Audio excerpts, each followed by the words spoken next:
Imagine Joseph's heartache when he heard that Mary, his pure and godly young fiancée, was pregnant. Her apparent betrayal must have rocked his world. Now Joseph must decide what to do. It is Matthew who fills in the blanks for us, giving us a window into the quiet character of Joseph's heart. This is how the birth of Jesus the Messiah came about.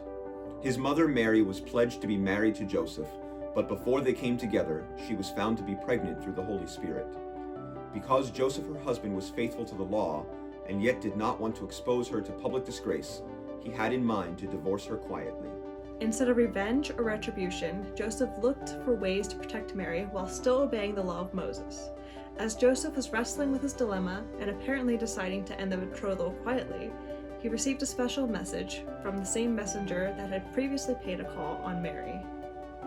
But after he had considered this, an angel of the Lord appeared to him in a dream and said, "Joseph, son of David, do not be afraid to take Mary home as your wife, because what is conceived in her is from the Holy Spirit.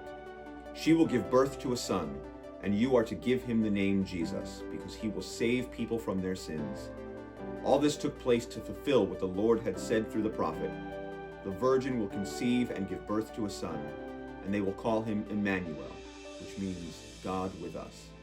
The message of the angel was both good and bad news. The good news was that Mary had not been unfaithful to him after all. The bad news, who would ever believe it?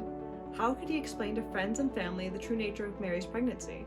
Once again, Joseph stood at the crossroads of a choice between self-protection and obedience. When Joseph woke up, he did what the angel of the Lord had commanded him and took Mary home as his wife. But he did not consummate their marriage until she gave birth to a son, and he gave him the name Jesus. Obedience was Joseph's response to a deeply difficult life situation. It was not an easy or painless obedience, and it did not come without cost. Joseph's obedience teaches us that trust and obedience are inseparable.